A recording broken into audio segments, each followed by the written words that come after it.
We're going to get started with Mr. John Burke, who is the Natural Resource Branch Manager with the Fairfax County Park Authority, and he's going to be covering our wildlife topic for us. Thank you, Mr. Burke. Yeah, happy to be with you all this evening. If you all have questions, you can interrupt me in the meeting if you want. You could try adding stuff into the chat too, but as I'm making my way through this presentation, there's a chance I might not see it, but I'll see it at the end. This is a really broad topic. It covers a lot of areas that you dig into, like a whole class for some of this stuff. So I might not have all the answers for you, or I might be able to point you in the direction to find the answers. But we're going to be covering wildlife basics, and this presentation is going to be a little bit out of order for how I would normally do one of these presentations, but because of the curriculum, we're actually going to be starting out with some of the specific stuff and then broadening into some of the other general categories around wildlife.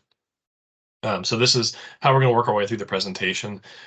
We're not going to be getting into identification of specific organisms for the most part.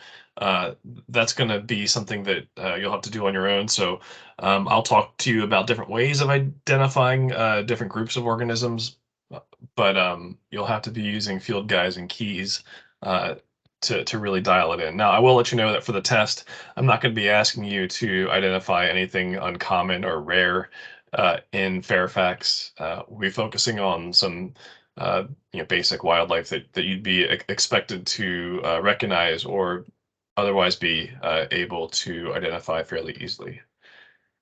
Okay, it looks like somebody else is in control of the presentation. I'm not sure how that happened. Let me switch back. Hold on one second. Okay. I don't know. That's never happened before. Sorry about that. All right. So we're going to move forward here again, specific to generic, I guess we'll say. So we're going to focus really on just general knowledge of birds, birds, mammals, and herps. And when I say herps, I'm referring to herpetofauna. So if you're not familiar with that term, herpetofauna refers to amphibians and reptiles. So the animal kingdom is separated into 9 taxonomic ranks. That's kingdom, phylum, class, order, family, genus, species. And though this is the true classification for animals, the first 2 ranks are sometimes omitted when discussing animals, and occasionally we'll add an extra group, or an extra category, subfamily, and sometimes subspecies as well. I just want to ask everyone to mute your mics too. I think I'm getting a little bit of feedback in my ears here. My voice is bouncing back at me. So anyways, this is a bobwhite quail. It's a common bird or not a common bird we see in Fairfax, although we'd like to see more of them. And this is how it's classified here. So you'll notice that the scientific names are in Latin, and that's true with plants as well. And that's simply to avoid confusion that comes along with common names or colloquial terms for wildlife. For example, a bluegill fish you might hear referred to as a bluegill in one place, or a perch or another place, or a brim in another place. It's all the same species, but generally speaking, with scientific names, we assign a Latin word so that it's consistent across regions. So when we're talking about identifying, again, I know I mentioned this at the beginning, you'll want to rely on dichotomous keys and field guides for the most part. However, for the most common species in Fairfax, you should be able to identify many on site. When we're working with, sorry, I was looking at the chat here. When we're working with mammals, typically we're looking at things like mounted examples, taxidermy, and from that, skins, pelts, skulls, scat, which is poop, and tracks. And many can be identified on site, especially in Fairfax, where we don't have a huge diversity of mammals. Birds, we do have a wider diversity of birds in Fairfax. And we're looking at things like the general silhouette or body form of the bird, flight patterns, and calls, songs. Herpetofauna, again, we don't have a ton of herpetofauna diversity in this part of Virginia. However, there is quite a bit of diversity, and I'm just going to mute Caitlin, would you mind muting yourself, please? Thank you. We don't have a ton of herpetofauna diversity here, although we do have some cool organisms. We'll get into basically how to identify venomous versus non-venomous snakes first, and that's really as far as we're going to go on that. Generally speaking, it's the same sort of things. We're looking at body form, and in the case of things like frogs, listening to their calls, texture, shape, things like that. So again, starting specific here, but one key point for identification, something people are generally interested in Fairfax, is determining if a snake is venomous or not, and using some body characteristics to identify the difference between the two. So this is true in Virginia. This is not true nationwide. So take that into consideration here. But generally, when we're looking at snakes, we'll be looking at a few characteristics in the state. So one over here on the right is the subcloacal or subvent or rear vent, what have you, scutes or scales on the underside of the snake here. So you can see that in our non-venomous snakes, we have 2 rows of scutes or scales, and in our venomous snakes, again, only in Virginia, we have 1 row of scales. And then also typically our pit vipers and vipers will have a more arrowhead shaped head, while our rat snakes and other non-venomous snakes will be kind of more oval shaped, not quite as broad. And then one thing of note here that I think is important to point out, pit vipers have heat sensing pits. So these venomous snakes have pits that are essentially special organs which help them detect prey and predators using infrared radiation. So they're located on either side of the head, as you can see here, sort of between the nostril and the eye, and they're another way of differentiating the two. When a warm-blooded animal, like a mouse or a bird, is nearby, these pits can detect the heat that is radiating from the body of that critter, which then sends a signal to the snake's brain, which allows the snake to locate the prey and strike, even in the dark.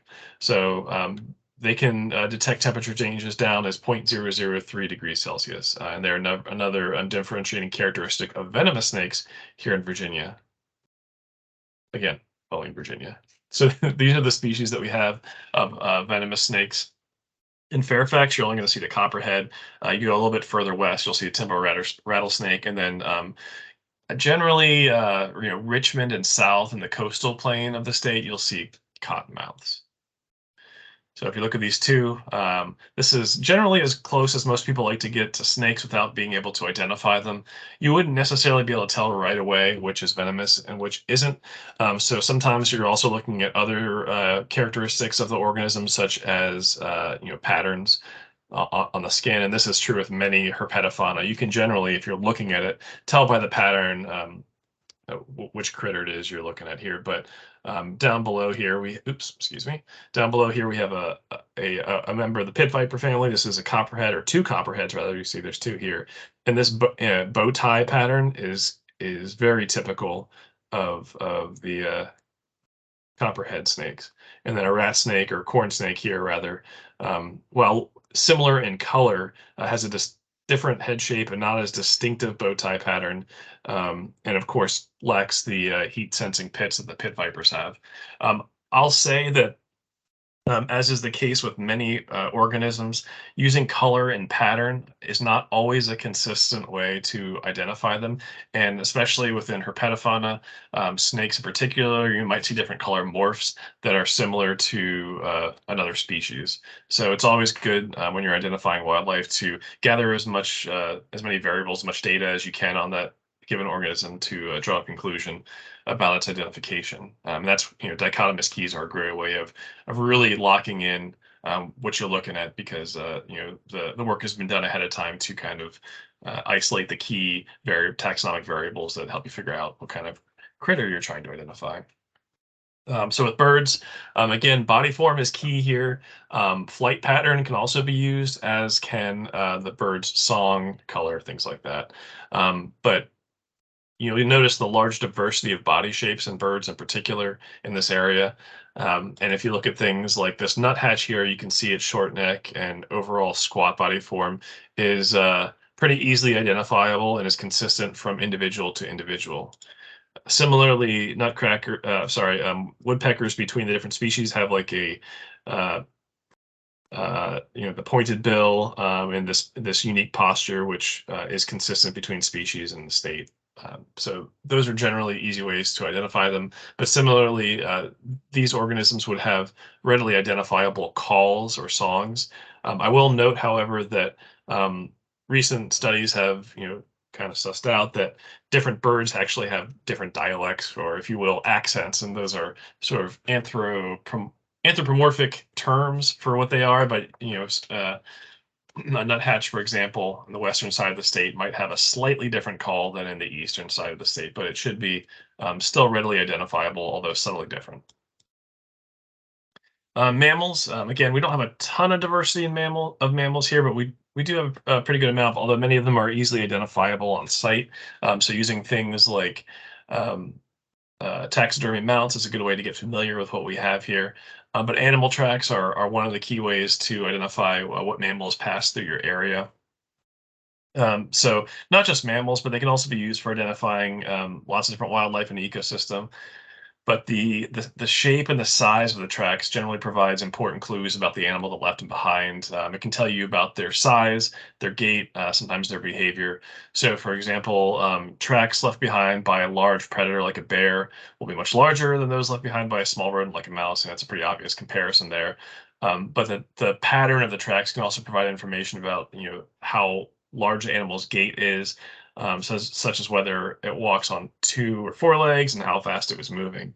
Also, some key components that you look at with tracks when identifying or trying to identify what animal left them will be, again, the overall size and shape. So canids or dogs have non-retractable claws. You'll sometimes see those claws imprinted in the soil. You can see those here with the wolf tracks. So unique elements like that are always important to keep an eye on.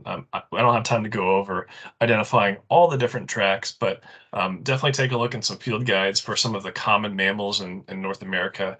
I'm not going to throw you any curveballs on that. I'll expect some of the more common or easily identified mammal tracks to be, I expect you to be able to identify those. So again, I'm not going to ask you, for example, to determine the difference between like a wolf, a fox, and a domestic dog. Those subtle differences can be tricky to identify from tracks, but I will expect you to know, for example, the difference between a bear and a raccoon, something like that. Again, with mammals and other organisms as well, skulls are used to help identify them or can tell you a lot about the animal's life history. So things like teeth, eye sockets, nasal passages, and again, and horn antlers, even the individual plates of the skull tells us a lot about the animal. It can tell us what it eats, when it's most active. So, for example, if it had really large eye sockets, might indicate that it's primarily nocturnal. How it sees and smells large olfactory cavities might indicate it's more driven by olfactory senses like smell. And of course, whether it's predator or prey, the carnivore, herbivore, omnivore, based on what teeth it has in its jaws. So I think that's pretty obvious when we're looking at teeth, but obviously, generally speaking, more canine or sharp teeth versus molars generally indicate whether it's more of a carnivore versus whether it's more of an herbivore. So molars would generally be indicative of something that's doing a lot of chewing on plants, and canine teeth or the sharp like teeth generally more indicative of a predator. And then humans who have both, well, we're omnivores, so that tracks as well for the animals that we're trying to identify. And of course, identifying scat is another key way of figuring out which type of wildlife has passed through your area. So scat is animal droppings or poop, and the composition and shape of scat really provides valuable clues about the animal that left it. It tells you about their diet, their size, sometimes their behavior. So the scat of omnivorous animals like a raccoon might contain bits of berries or seeds, while the scat of a carnivorous animal like a coyote might contain bits of fur or bones. The size and the shape of the scat can also be used to estimate the size of the animal that left it behind. And now, of course, we can use DNA from scat to identify which critter it came from. So that's interesting as well. Not something we've always had the ability to do quickly or cheaply. And it's also used to track movement and behaviors of wildlife over time when it's being studied. Or in the cases where you have a known population that you're trying to determine, its overall trends, migration, or even for hunters, tracking things like that. So definitely useful. I'm not going to ask you again to identify anything weird as far as scat's concerned in the state, so no odd critters that we wouldn't normally see. But you should certainly be able to determine the differences between what a predator scat and what a herbivore scat might look like. and familiarize yourself with some of the common shapes and what they're indicative of for common wildlife in Fairfax. All right, so I remember I said we're starting specific, now we're going broader. We're going to talk about ecology now, and you'll notice that some of the stuff that was in the forestry presentation might bleed over into this one in a similar sense to how some of the stuff that forestry talked about, is bleeding over into this presentation, and that's because these two categories or two subjects are closely related. When we're talking about ecology and wildlife habitat, we wouldn't be able to have those conversations if we're not talking about the forest as well. So here are some of the key terms we're going to go over, and don't worry, I'll be providing this presentation for you all, so you can definitely study these in more detail. So habitat, again, this is just general area that an animal or plant lives in. It needs to have food, shelter, water, and space to survive. And in Fairfax, a good example of two different types of habitats, red fox versus gray fox. Red foxes tend to have a wide variety of habitats that they can survive in. They're more of a generalist in that sense, while gray foxes have a very specific type of habitat that they need to survive based on their life history. Cover and shelter is a critical part of habitat, and essentially, cover and shelter is exactly what it sounds like. It's protection, protects the critters from the elements and other predators. Water, of course, is also important. It can be obtained, via free water, which is from water bodies, essentially, or from collections of water. It can be obtained through vegetation that the animal eats, or through metabolic water. And metabolic water is just the type of water that's produced inside the bodies of the animal through various metabolic processes. So when the animal breaks down food, for example, it turns it into turns it into energy through cellular respiration. Sorry, I can't wait. So during that process, the body produces water as a byproduct, and this is how the animals stay hydrated. Home range is also an important area to discuss when talking about wildlife. Sometimes you'll just hear this referred to as range, and the difference is subtle, but range is broader. That's generally, the spread of the population over an extremely large area where it could possibly exist. So in the United States, it'd be like, the entire eastern seaboard, where generally home range is more specific to the types of habitats it would live in, and how large an area that it basically occupies at any given time. It could also be described as um, something similar to its territory. You can think of it that way. Knowing the home range of a given animal is crucial, especially when you're counting populations, because if you don't know the area the animal inhabits, you run the risk of double counting individuals within an area, and it can lead to false conclusions about the size of the population if you do that. So, for example, if the population is thought to be larger than it actually is, managers might allow for more hunting in that home range, which could then, harm the population or threaten the species' survival. Generally speaking, there are reduced home ranges in urbanized areas, or animals that can survive within reduced home ranges, especially we see that in red foxes and white-tailed deer. Other things to consider when talking about range are other types of habitat that are required for a given organism or a group of organisms. So some groups have very broad ranges or different ranges that occupy different parts of its life history.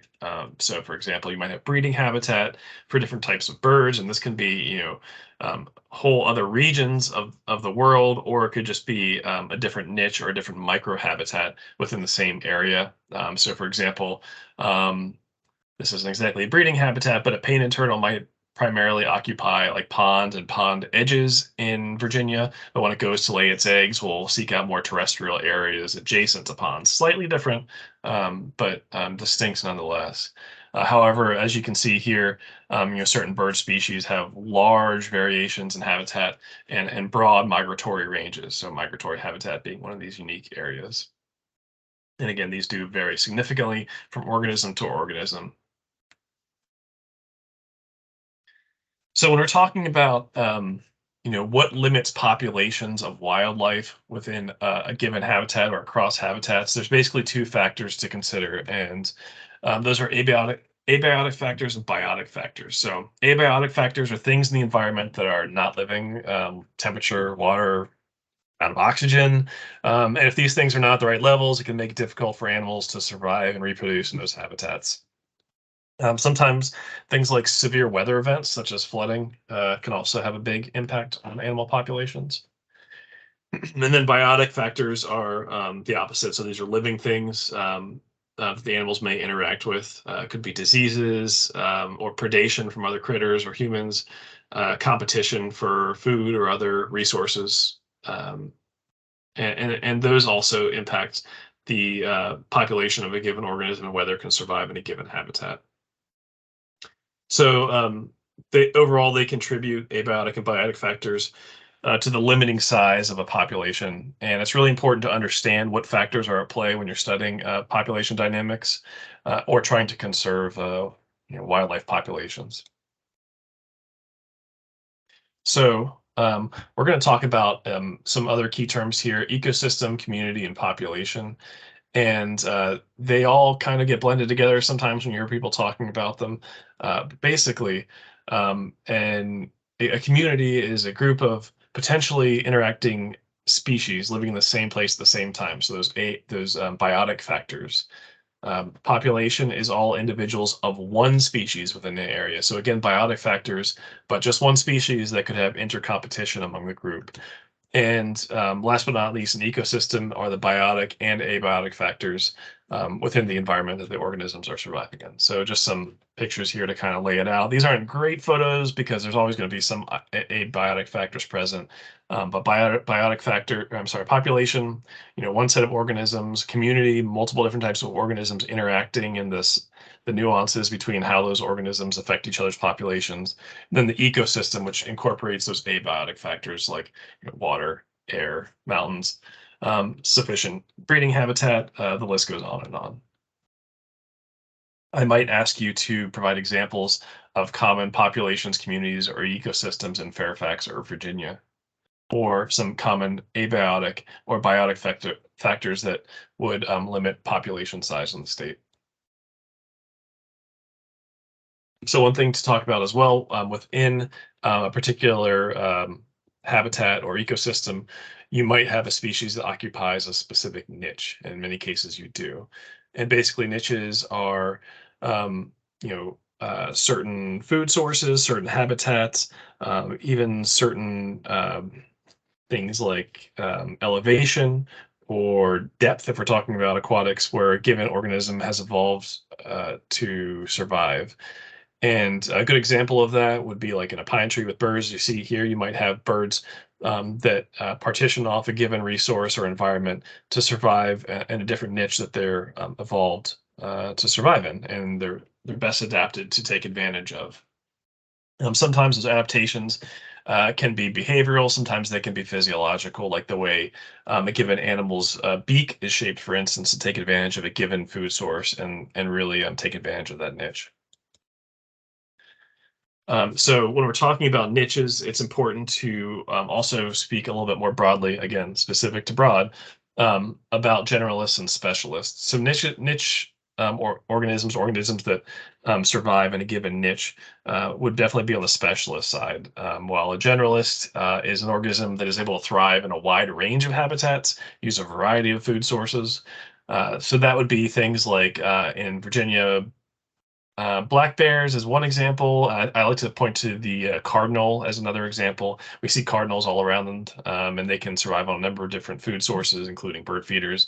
Generally speaking, urban areas tend to promote organisms that are generalists because there's the pressures on across the board in an urban environment make it so that generalists are most likely to survive. And if their one key resource or food source in many cases is outcompeted or eradicated or destroyed, then they can move on. Specialists would die while generalists can move on to a different source.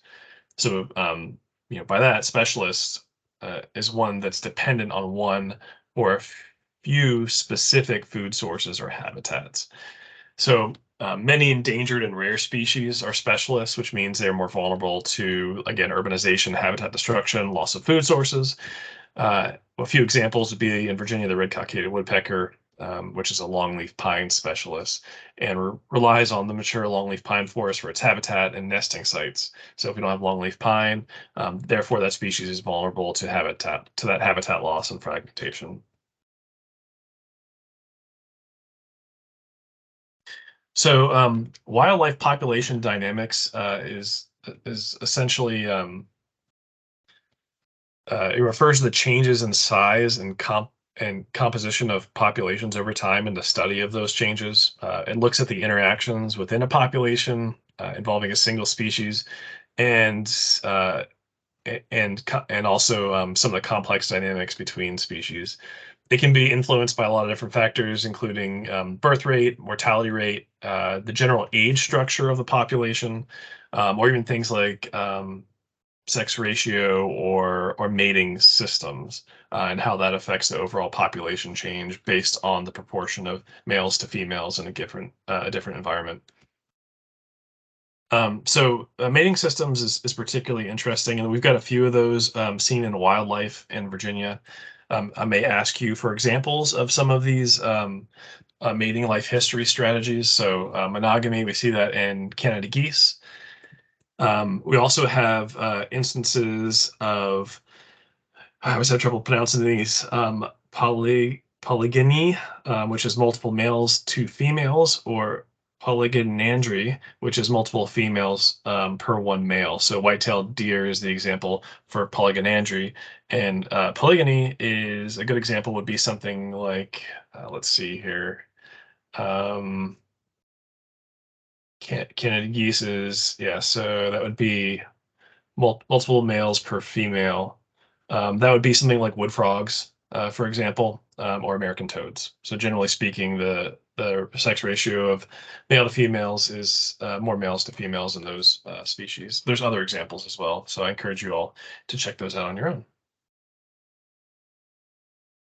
And part of population dynamics is often, we often talk about in wildlife the carrying capacity of a given species within a habitat environment. And when we're talking about carrying capacity, that's just referring to really how many organisms can a given environment support or given habitat support. So those restrictions we talked about, food, shelter, water, et cetera, those are all restrictive elements that might suppress the overall available or potential population in a given habitat. And that maximum number of individuals that a habitat can support is often referred to as the K value. So you can see that here.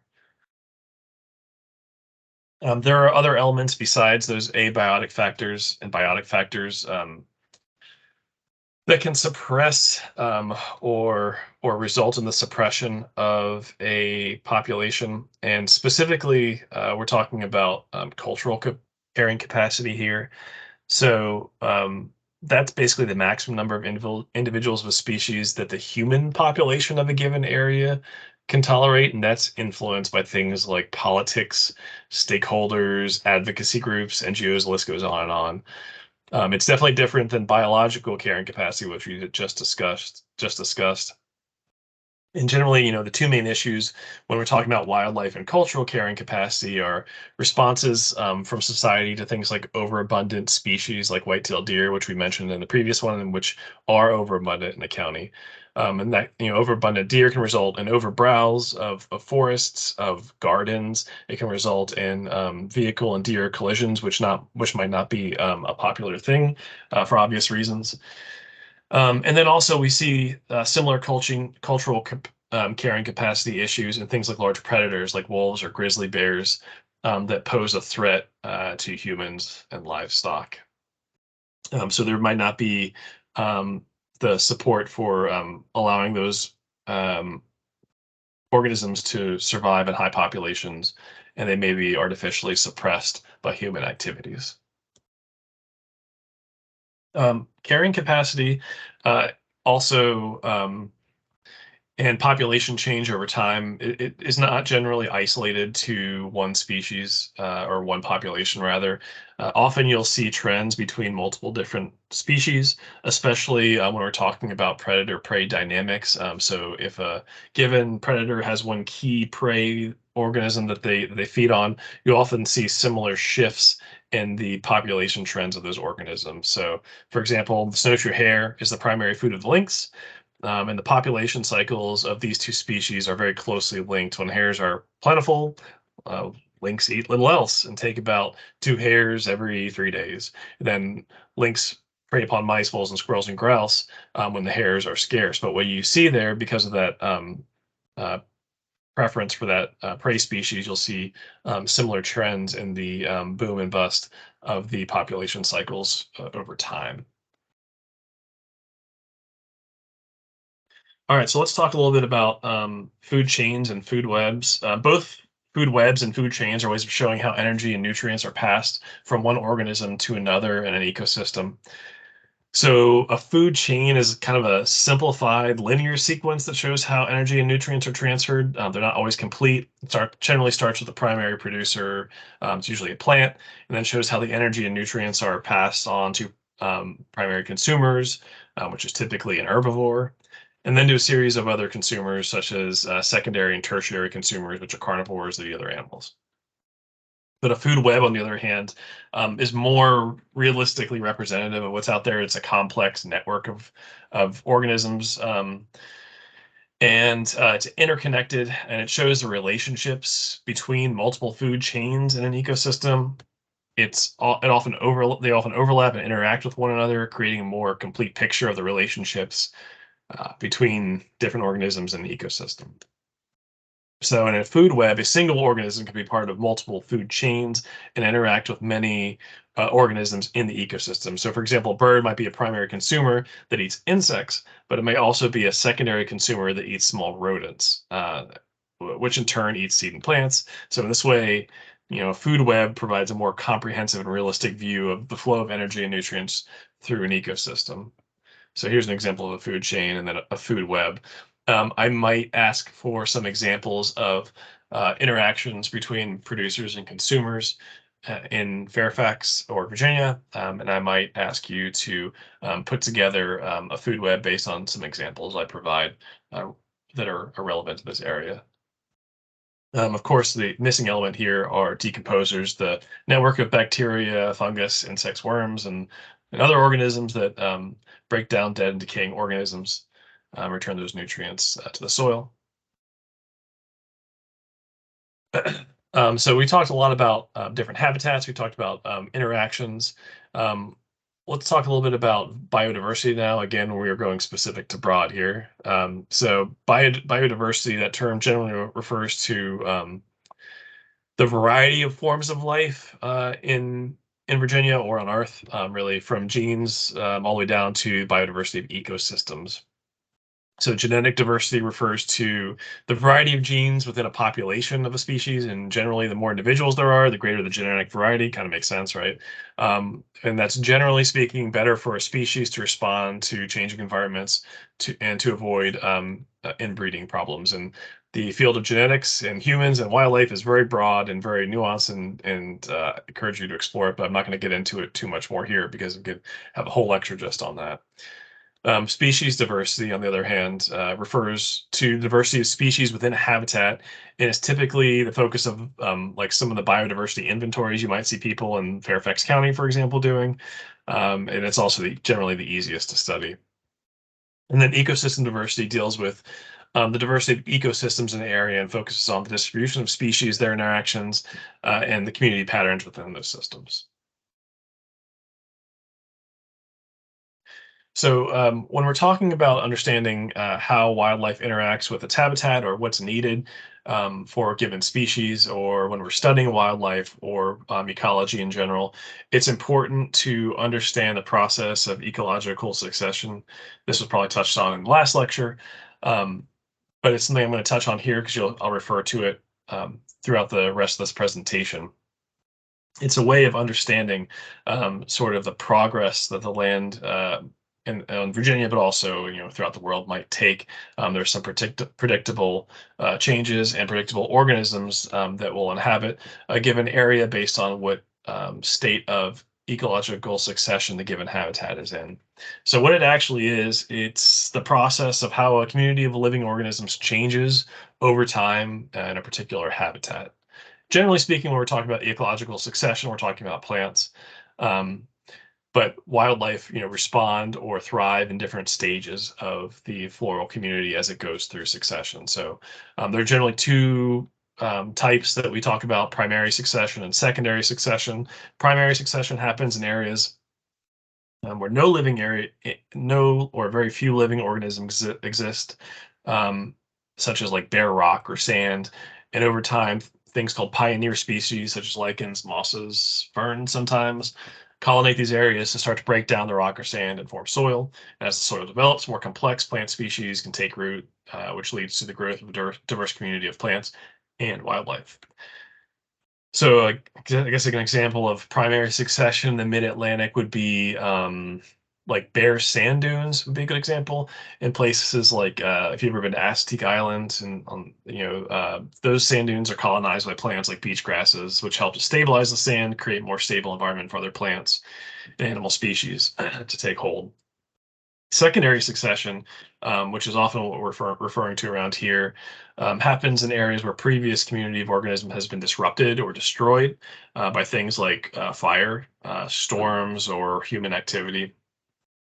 And in these cases, the process of succession starts with the regrowth of existing species or the introductions of new ones to the area, which is what you see displayed here.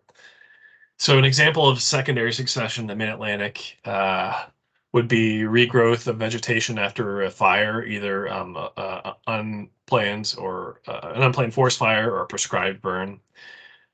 In the wake of a fire, the soil is often enriched with nutrients, and new plants can quickly take root and start to grow again. And then you'll have things like pioneer species again, goldenrod's an example, are able to grow in these areas, followed by other plant species, and eventually what we see in this area, in many cases, is a full forest community. And this can often take more than 100 years. Things like white-tailed deer and invasive species can alter or halt the succession of a given area, and of course, human activities can as well. So one of the things we talked about that's key to either kicking off succession or halting it are disturbance. And again, those are natural events like floods, fires, human actions like prescribed fires, or forestry activities like bush hogging or disking. Basically things that change or disrupt the landscape. And these disturbances are important because they help maintain certain types of species, certain wildlife thrive in those early successional forests or grassland. And that early successional term refers to areas that are early in the stages of development, and the species live there depend on that disturbance to keep areas in this early stage. So some examples would be like grouse or grasshopper sparrows or eastern meadowlark. They all thrive in these early successional areas. Those are some good species to know. Without disturbance, the species might not be able to survive. They need the unique conditions or niches, as we discussed, and found in that early successional stage, either to survive or to reproduce. So while disturbance can generally be disruptive, it's also important for some organisms to survive.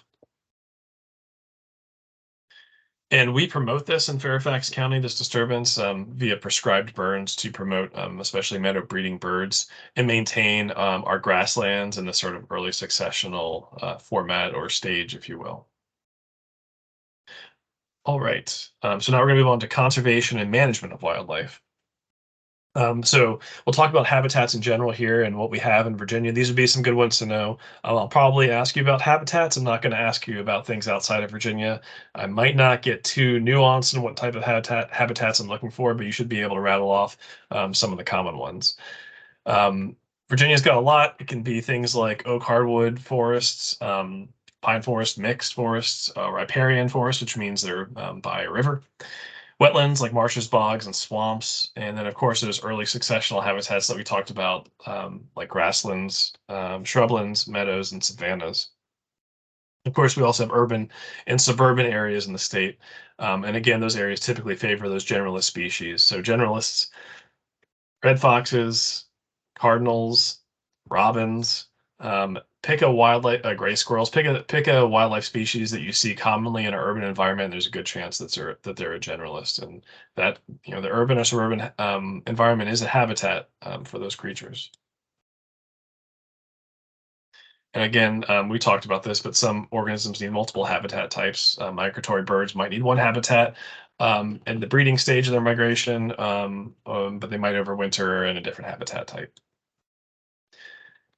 So land managers, ecologists, foresters manage different habitats for promoting a given species. And for wildlife, it's important to consider like what specific goals you have in mind.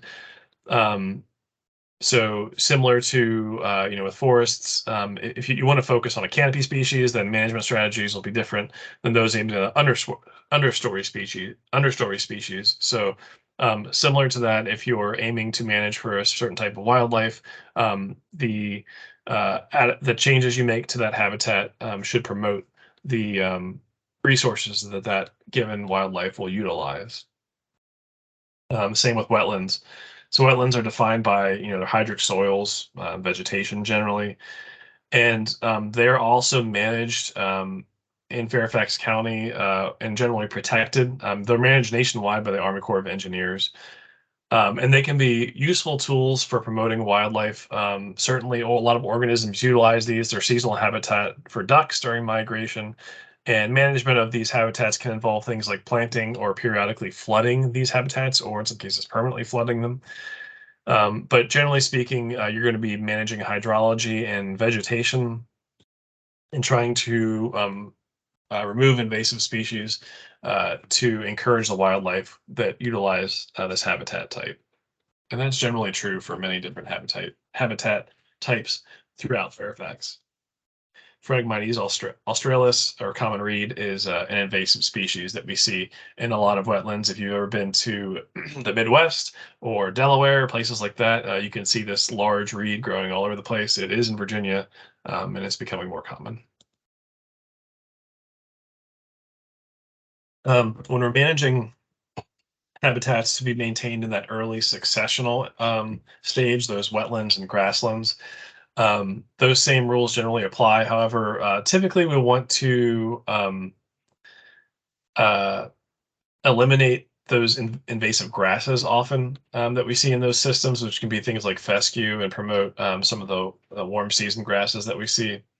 And this is the type of habitat where prescribed burns are particularly useful for creating that disturbance that many of those uh, wildlife species benefit from in these early successional habitats. Also, edge habitat, like the habitat between, say, a forest and field, is often also important to maintain for the species, often birds that utilize that. So creating a soft edge between a meadow and a forest is generally advantageous for those species who benefit from the gradient between those two habitat types. When we're talking about wildlife management in general, it's important to keep in mind that we're not only manipulating the wildlife populations themselves, but we're also generally modifying the habitat that they survive in some cases, and that we're always looking to best available science to make those decisions. The science of wildlife management is continuing to change and evolve over time. Some of the techniques have been used for many periods of time, but as technology evolves, in particular, we're using things like remote sensing, cameras, radio technology, and other developments to track these organisms and manage their populations respectively. Again, when we're talking about managing wildlife, it's often important to pick a key species of focus. And the more you know about the population size and how that species is utilizing a given habitat and what the needs are of that species, the more you can do to support it. So when we're talking about managing specific wildlife populations in the state or in the country, at the federal level we have the Fish and Wildlife Service, and at the state level we have Virginia Department of Game and Inland Fisheries, which has changed their name to, what is it now? Virginia Department of Wildlife Regulation, VWR. I'll have to double check that one. But anyways, those are the federal and state level groups that are managing wildlife. So they'll be the ones. Thank you, Department of Wildlife Resources. That was close.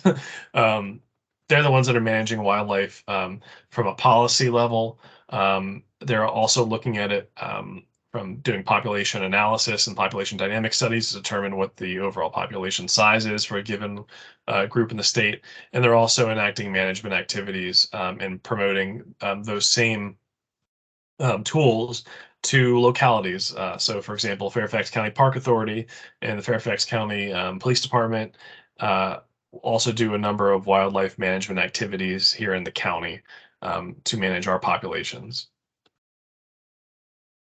And it's a little redundant. I just mentioned that these are some of the tools and activities that these groups engage in. I will say, oh, I didn't know I could do that. I will say that setting hunting and trapping regulations is something that state and federal agencies do as well, and those are for game species. So the bag limit is the term that describes the maximum number of a certain species of game that a hunter is allowed to kill in a given time period. So game species, those that are permitted to be hunted, versus non-game species, which are species that are generally not hunted or not permitted to be hunted in a state. And those bag limits are set by a variety of factors, including compensatory mortality, which is it's approximately the number of animals that would not have survived due to other factors besides hunting, such as disease or other predators. But also other things are considered like human thresholds, that cultural carrying capacity they talked about. But for the most part, population surveys are used to set those bag limits and set the goals for population management of a game species. And those bag limits certainly change from year to year based on those population estimates and the data gathered through studies. Some of those studies you'll hear referred to as mark recapture studies, radio telemetry studies, sometimes aerial or thermal imagery, camera studies. Those are all different techniques that are used to identify wildlife and assess their populations.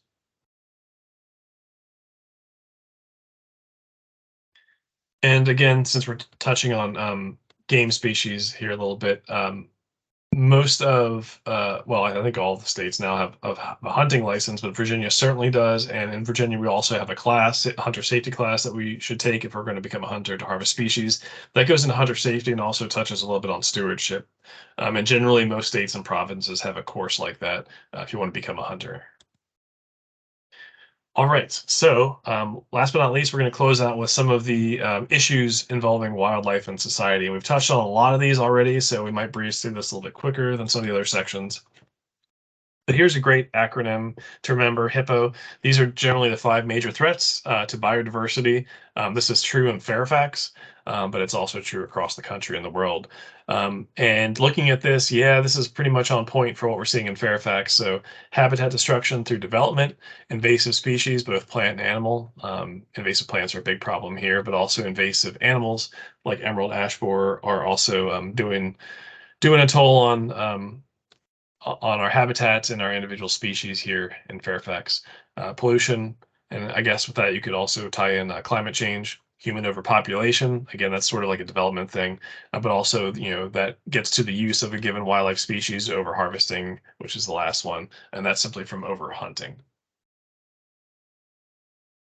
If you're talking about fish or other organisms too, could literally be harvesting, but generally speaking, we're talking about wildlife. It's referring to taking more animals through hunting or the other activities than the population can successfully sustain. Right, so you've got a decreasing population curve over time due to those takings, either hunting or otherwise.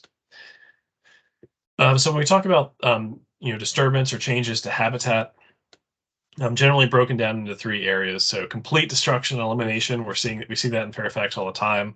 That can be simply just clearing a forest and putting a building on it. Well, anything that lived in that forest or in that meadow can no longer survive there because that habitat literally no longer exists. And then degradation, that's just exactly as it sounds. The habitat is just not as great as it used to be because of a series of factors have reduced the usability of that habitat for wildlife. And that can come from things like, limiting the given proportion of a certain plant species in a given meadow due to encroaching invasive plants in that system. And if a certain bird prefers that certain plant species that's being outcompeted, then you've got degradation of that habitat. Erosion is given as an example here too, which is certainly the case if you look at our stream habitats in Fairfax County. And then fragmentation, just like it sounds, splitting up larger blocks of contiguous habitat into smaller areas. You can see this in Fairfax through our meadow breeding birds. The grasshopper sparrow needs around 60 contiguous acres of meadow to have effective breeding habitat, and that's very hard to find in Fairfax and becoming even less so. To illustrate that point, here's Lake Accotink. Here's some aerial imagery from 1960. And here you have 2017. So this is even a little bit dated picture now, but you can see that transition and just the amount of development that's occurred really put significant pressure on our wildlife populations in the county. So another human or anthropogenic impact or human influence impact are the introduction of non-native invasive species.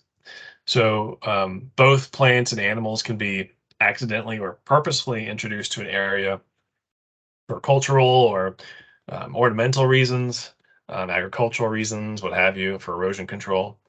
So as an example, the European starling and the autumn olive were both intentionally introduced, and many invasive species have common characteristics like fast growth, rapid reproduction.